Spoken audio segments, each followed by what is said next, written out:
It's hard to talk about this because we are kind of conditioned to feel like school is really sacred. School is always good for you. More school is always just more good things. I was good at school, I will say, but not everybody is. And when you start to talk to people who weren't, you actually begin to hear like how painful school was. Why are so many people around me going through this truly bizarre, terrifying experience? What is actually happening? It can't be that each of us has a child who's somehow broken and needs to be fixed. One morning, just before the holidays, I opened my phone to 3 different texts from 3 different friends, all saying some version of, "Have you seen this?" And each one linked to a New York Times feature article called "America's Children Are Unwell. Are schools part of the problem?" Blearily and a little warily, I settled in with a cup of coffee and started to read, and I was riveted. The piece by Jia Lynn Yang, a senior writer at the Times, dove into a topic that is hardly new. By all measures, American children are less happy and more stressed and anxious than ever before. And on top of that, rates of diagnosis for ADHD and autism are steadily rising.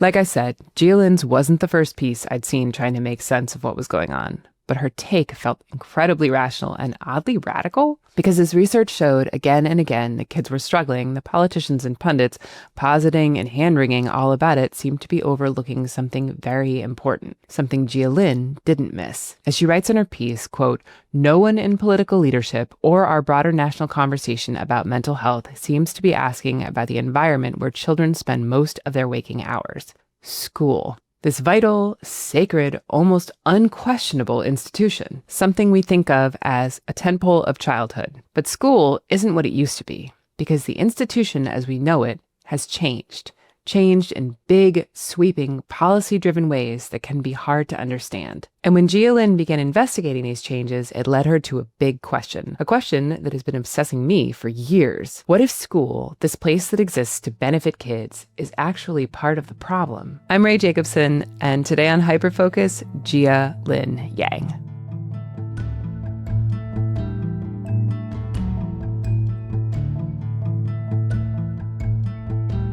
So I'm the mom of 2 kids, one who's 6, one who's 3.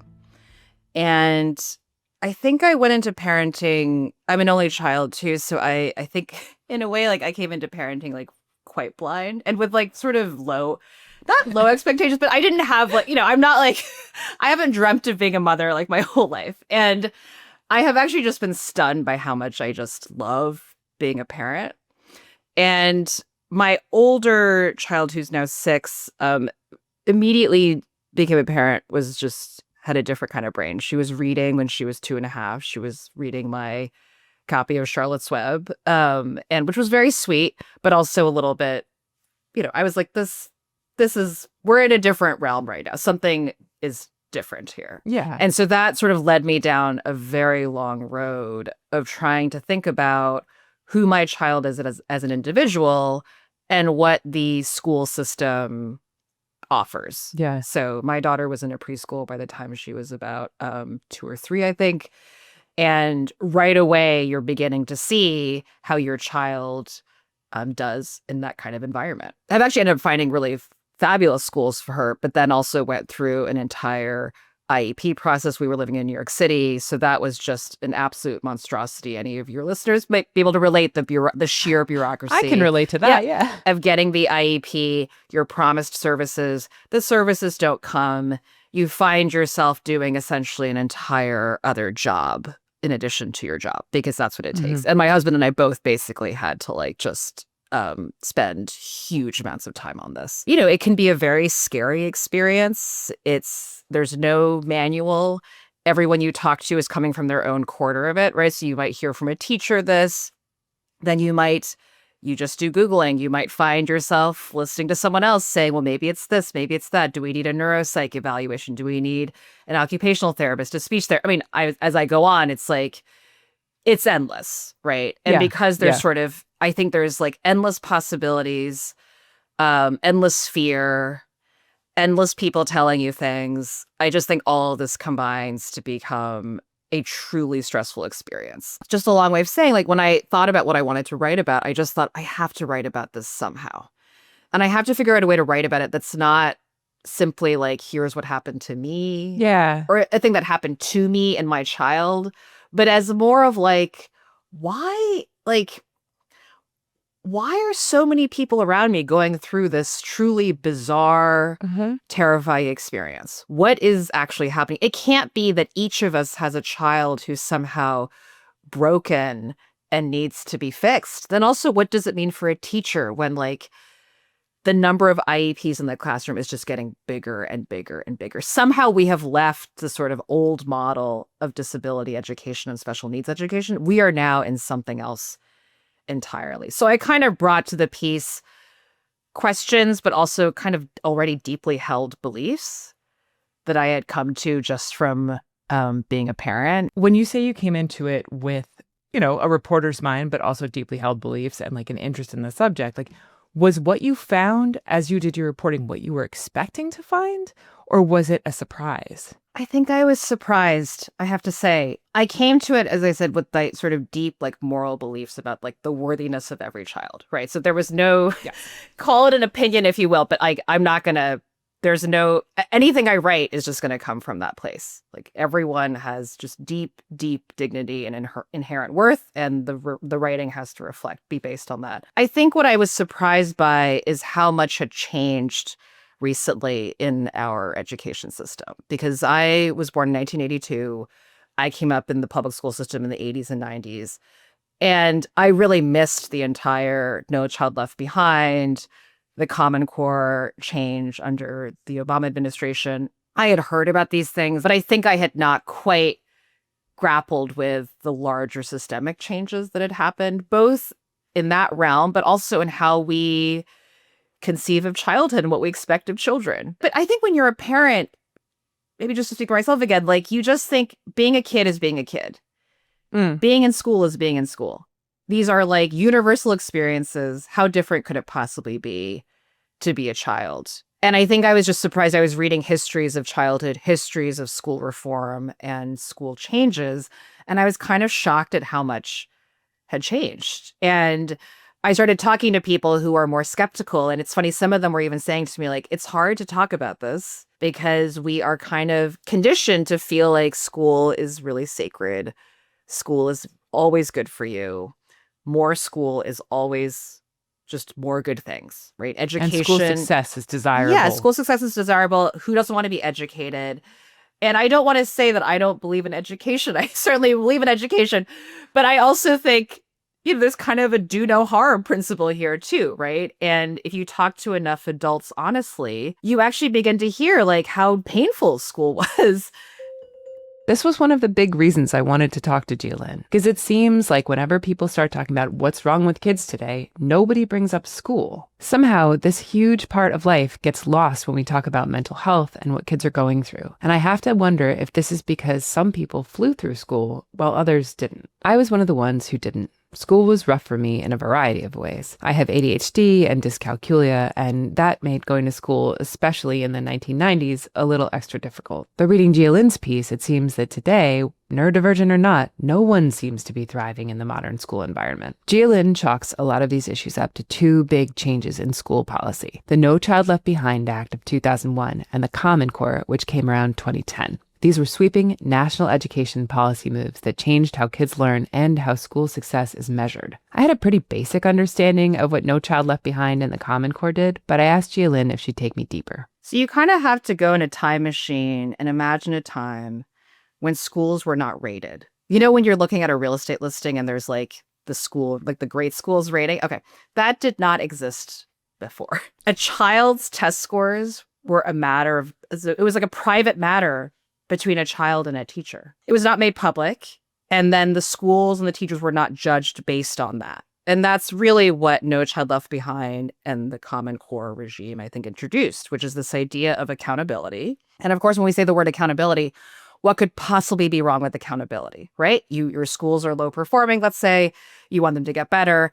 Let's measure. Let's make it public. Let's see how they do. Let's reward schools that do better. Let's punish the ones that don't and remove funding. Again, this all sounds like, from a distance, like, who could possibly not want this, right? And I think this is why it became quite popular and with both political parties. And I will say this began really in the 80s. I think it's a little bit of a Cold War thing too. A kind of like we're competing against other countries. Yeah. There's like global competition happening. You still see this now, right? Whenever the countries like test scores come out, it's like, oh, we're ranked way below Singapore again.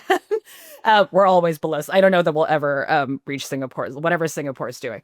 But so that whole idea of measuring, of global ranking, of ranking schools against each other, of trying to get those scores up, that just totally takes over in the 80s, and different governors start doing it, both Democrat and Republican. And then George W. Bush, he comes in and is like, let's make this thing that different states are doing, let's make it totally national. And so he does this the early 2000s.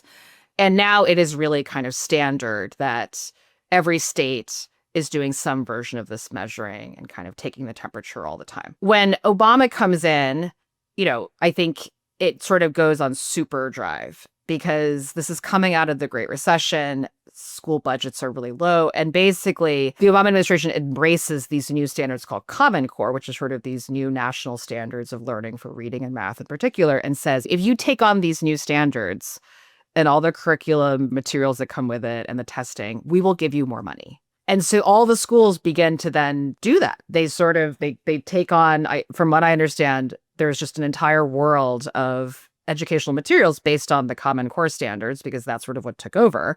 And so this is where you get, I think, all the reading comprehension stuff where you're reading only passages and not entire books, because Common Core is really into what they call sort of close reading, which kind of exists in like a liberal arts college, but I don't think is, So anyway, they're trying to prep you for college. It's not Proust. It's not Proust, yeah. But they're trying to prep you for college, and they have a very particular sort of set of standards. And the standards, there's a lot of controversy at the time about who was making the standards and why. And in the moment, I went back and looked, there are definitely people, they're educators asking questions. They're like, are educators having enough input in what these standards are? Because, for instance, we're seeing now in kindergarten a demand for reading.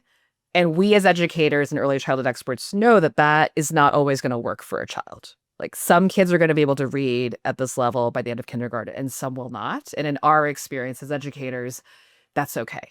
Some kids just learn later. The more I think about it, again, I view all of this as very well-intentioned because, again, who doesn't want accountability?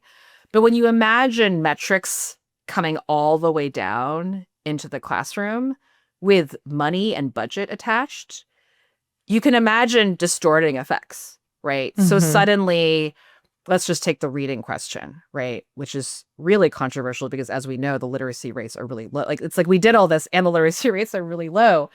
So you take reading. Okay, now, so says a national standard, kindergartners need to read at a certain level by the end. Now teachers are kind of like, oh God, we got to get this kid reading. And a highly trained teacher who's really good at teaching reading knows that teaching reading is about using sort of the latest understanding of the pedagogy plus an environment for young children that's like really playful and exciting and fun to be in. Yeah. And interrelational. Like there's a lot going on aside from just like literally teaching the reading. But you can imagine that if somebody is not like highly trained necessarily or has time to kind of update how they're teaching reading, all they hear is there's pressure to teach these kids how to read. And so we've got to get them reading. And so suddenly you can imagine really rote teaching. Yes. Right? I don't have to imagine it. Okay. It may be, every classroom's different, but like I can imagine, of course, you're a teacher, you're like, the administration says I got to get them reading. Okay, how do we get workbooks in here? Right? So suddenly kindergarten is not like kindergarten before. Kindergarten is from the German for garden for children. It's supposed to be prep for school. Yeah. And life. And life. It's not supposed to be a thing that I don't know if you've heard, but like I've heard the words like kindergarten ready for preschool. Oh, yeah. Because then, of course, once you're like, okay, by end of kindergarten, they got to read. Well, that's not just about kindergarten anymore, is it? That's about what happens before in preschool. So kindergarten under this gets more rote. It's not obvious that that's actually going to teach kids how to learn. And I think one could begin going down a road of asking if this has actually backfired and created learning environments that are actually harder for kids to learn reading in. Because if you don't make it fun, if they don't feel cared for, right, if they don't feel like they're having fun and enjoying it, especially at that young age, they're not going to be, every expert in this knows they're not going to really learn it. This pressure to meet metrics earlier, faster, and more consistently also meant that kids had more homework, more tests to study for, less downtime, less playtime, less time to just be kids. Something every expert Jia Lynn talked to said didn't match up with what we know about learning and child development at all. On top of that, the need to pack as much learning, and I do use quotes on that, into the school day as possible has begun to crowd out time for kids to move their bodies. Jia Lynn found that by 2016, only 8 states still had required daily recess in elementary school. And even more troublingly, that kids have an average of 20 minutes to eat lunch, which anyone who's ever tried to get a kindergartner to eat knows is not enough. And hungry kids who haven't gotten enough exercise, not exactly the most receptive audience a teacher could ask for. Things don't improve as kids grow either. Denise Pope, one of the experts Jia Lynn interviewed, shared how bafflingly impossible the expectations of middle and high school students felt. Quote, "You've got 7 different homework assignments that you've got to remember each night. Think of the cognitive load of a 6th grade boy," she said. Quote, "I challenge many adults to do this." All of this is happening, and I think these early years are just a useful way to imagine that it didn't used to be this way. I think the other challenging thing, too, for us is that kids are just historically in school for more years of their lives. We had very different family structures before, for better and for worse. Kids did not enter school until later ages. They weren't in school as long as this many hours. And so they also aren't always going to college, right? So you're just imagining a person going from like, some of their life is about school, but it's fewer years of their life total. You know, the hours in the day, I think the school day has basically been the same over history, over like the mid 20th century to now. But to your point, they're doing more homework after school. So like you're in school, more of the day is spent in the classroom trying to like sort of shove this information into yourself. There's less time for recess, less time for art, right? And music and all these other things that just sort of made, I think, school before a more balanced experience. I mean, I'm not going to say that people loved school before necessarily, but it wasn't quite so high pressure, right? And I think the thing to think about with No Child Left Behind and the Common Core is, again, there's all these good intentions to like create accountability. Our kids should know how to read, of course. But if you look at countries like Finland, they first of all don't teach reading as young as we do. And they also have teachers who I think there's just more time given to train them on how to teach something like reading. It's a very delicate thing to learn.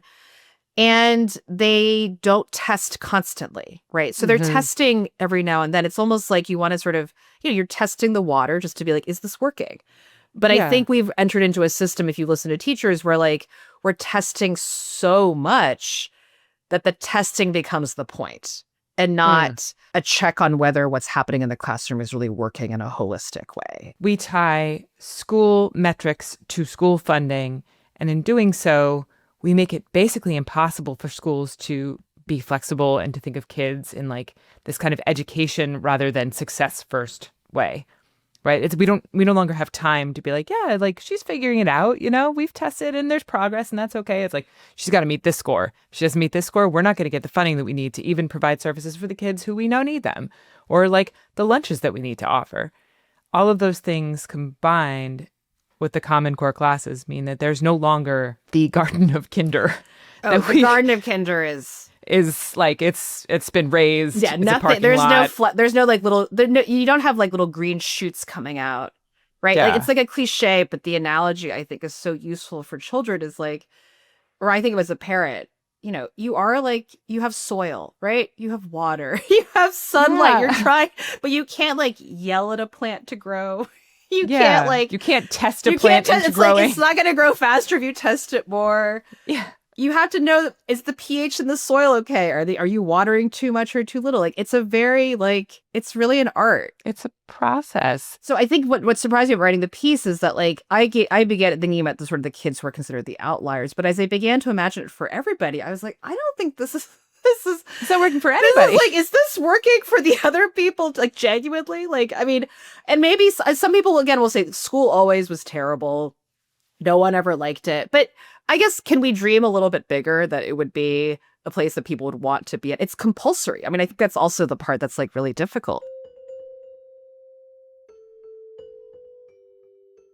So we have these policies: No Child Left Behind, the Common Core, Policies that began with the good intention of holding schools accountable. But in practice, they've created an educational environment that doesn't seem to be working for anyone. And Jia Lynn found that one of the downstream effects of an educational environment that is more rigid, less playful, more exacting, and largely test-based is a rise in families seeking IEPs and pursuing diagnosis for kids who are struggling. And a lot of kids are struggling.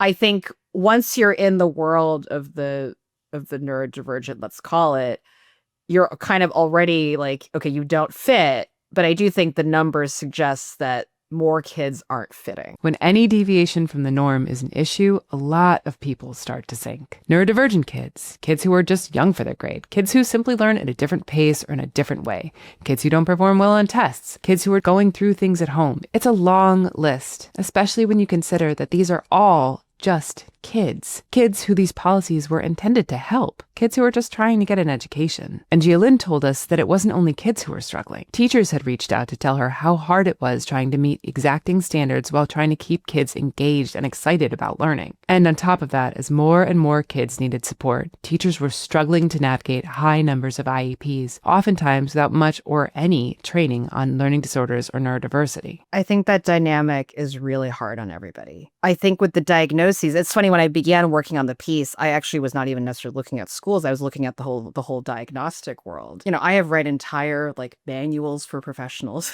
about how to diagnose certain conditions. I'm just like, what are we talking about? And I think the challenge there too is that there's not like a blood test for ADHD or autism or any of these disorders. And there's no MRI you can take. It's all based on accounts of behavior. Again, we have a range of how people are, but at the point that you're calling it a disorder, and these are disorders according to the American psychiatrists. Like ADHD is real. Yeah, we are not suggesting that it is not real. Autism is like these are like very clear. I love and respect the neurodivergent community, but like the way we got these categories is that doctors and psychiatrists decided that they were disorders.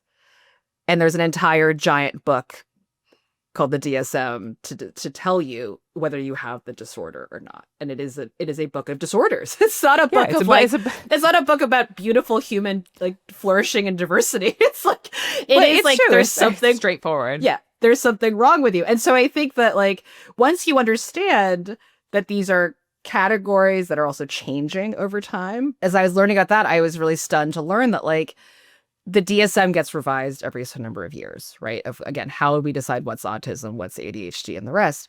And for autism, there has literally been parents lobbying to keep the definition broad because they need a diagnosis for services in school. Can you break down a little bit what you say when you mean services in school? It's not just like someone to be a little bit helpful. That unlocks a whole suite of things that kids desperately need. So in the 90s, there's a new federal disabilities rights law that's passed for basically education. And I want to be clear that in the past, schools basically refused to educate children with disabilities. And it was absolutely horrendous. And over time, you know, thankfully, civil rights laws were passed that say every child in America needs and deserves a public education. And when that happened, they had to decide sort of what disabilities count to receive the support needed to receive said education. And in the 90s, ADHD and autism are added to the list of the disabilities.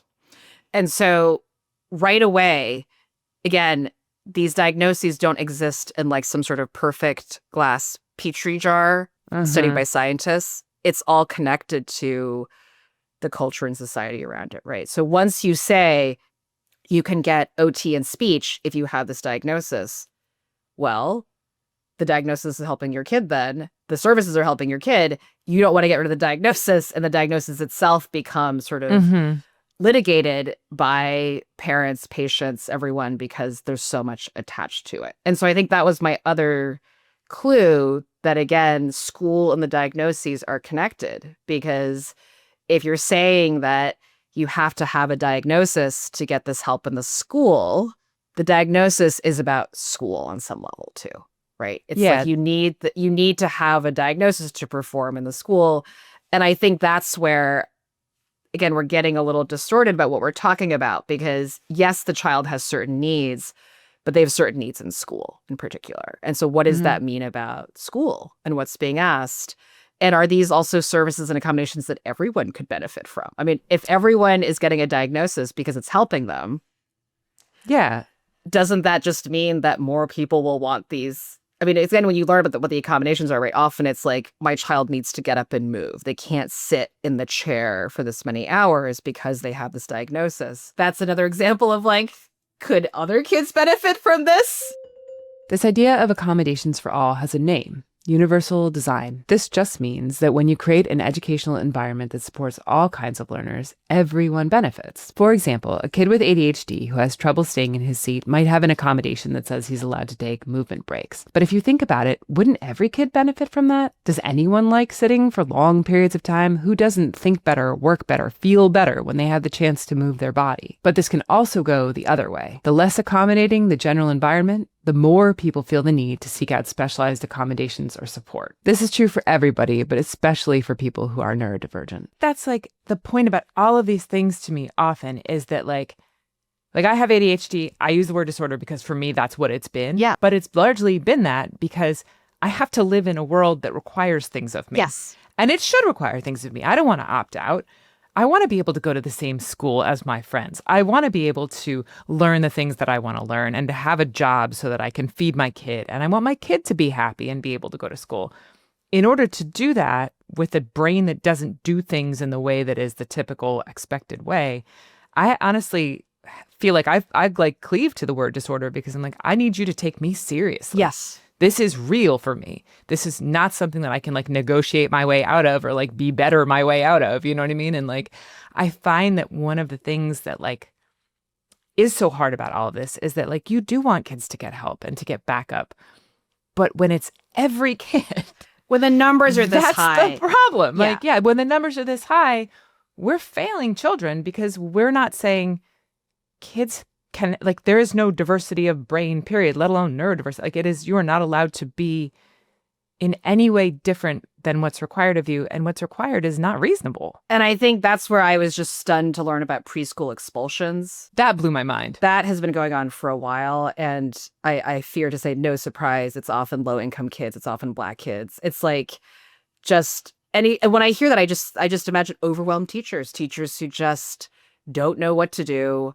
And those same studies and experts have found that like when the teachers receive some training and sort of like what is like reasonable behavior to expect of a child at this age who's like 2 or 3, things get better. But again, it's like, I think that some of the power of the neurodivergent rights movement to me is about not just accepting people for who they are, but also kind of a demand for the world to meet them too, right? It can't just be like everybody is trying to sort of bend themselves into a certain shape. It has to be that everything around is also should think about, there are two parties to this, right? Like there is the person who's struggling, but also a world that sees the struggle and tries to imagine ways to change to better accommodate a wider range of people, right? Otherwise, we're just dealing with a sink or swim society.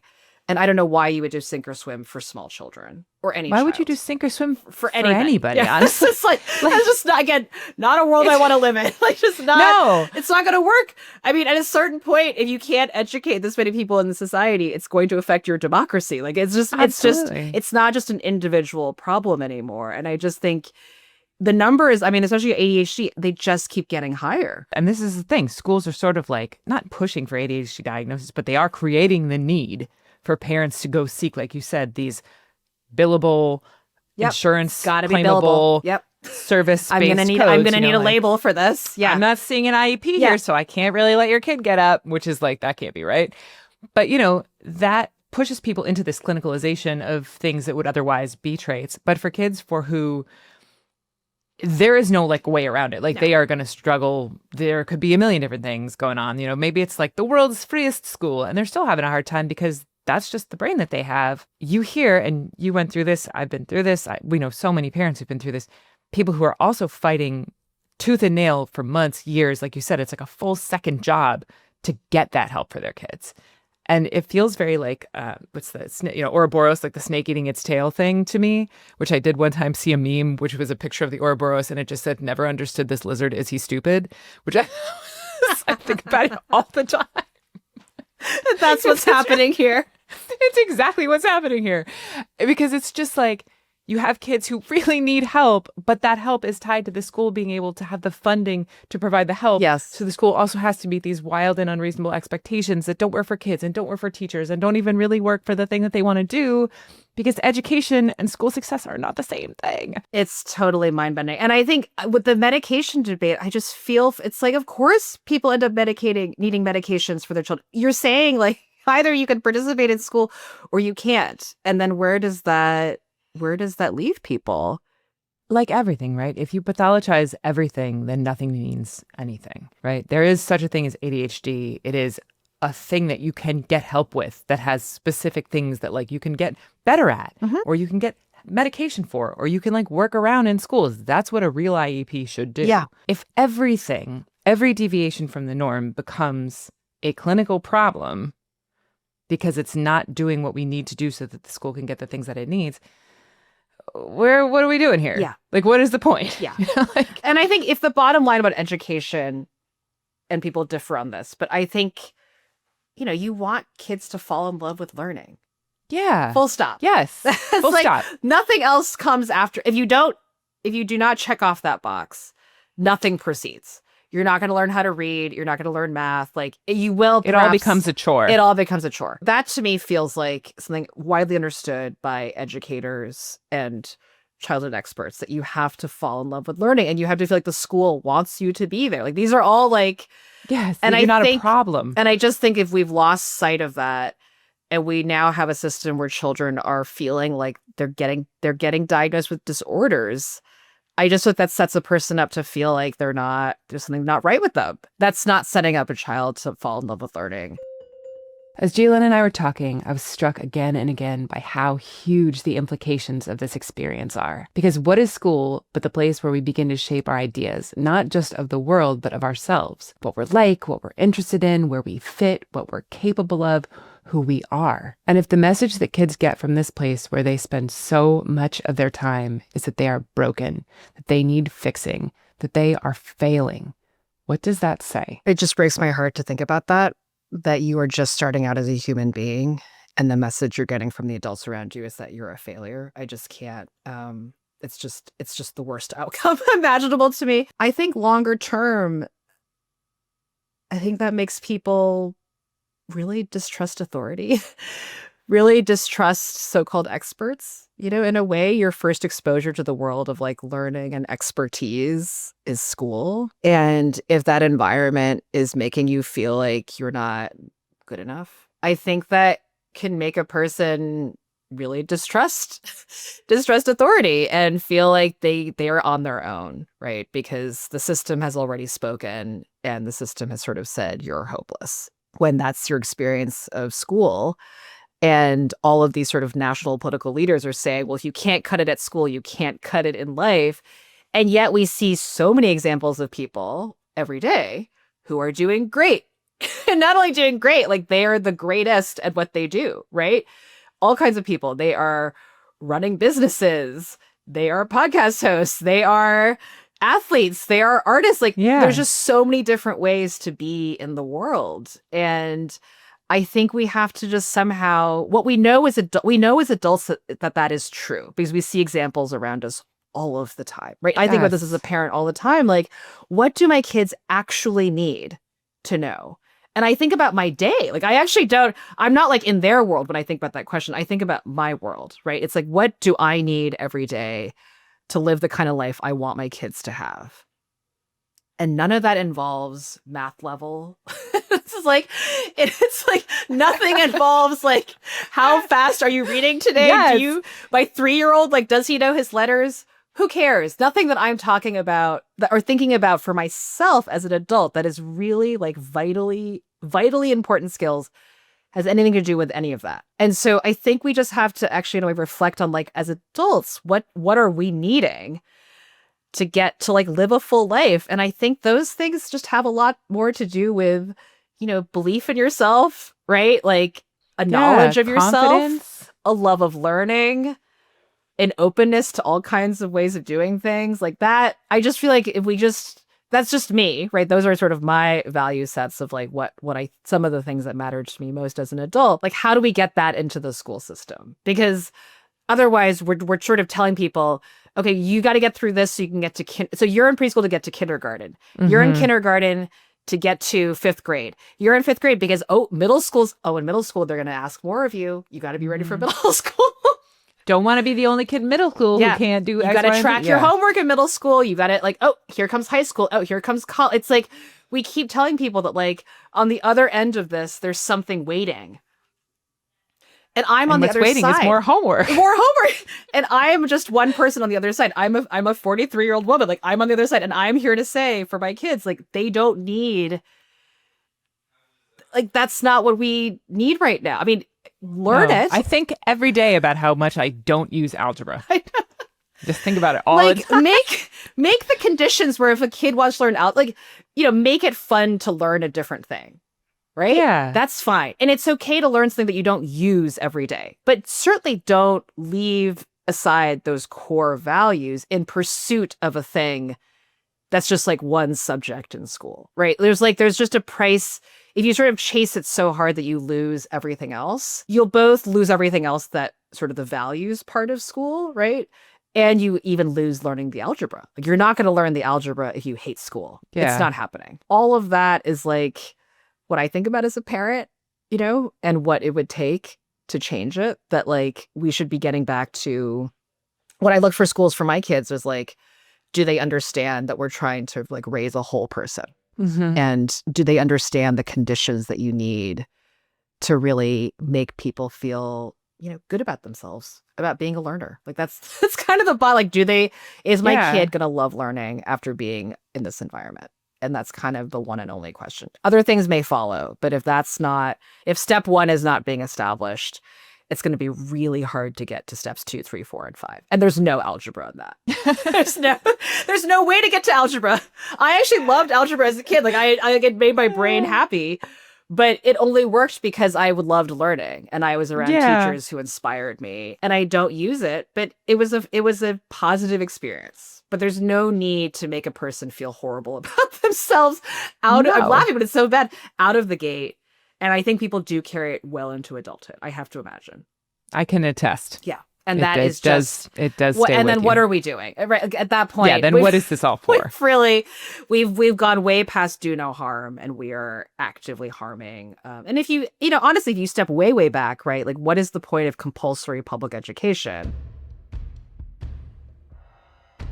Thank you so much to Jia Lynn for coming on and talking to us and being very patient when I badgered her about writing a book on this topic. Still want you to.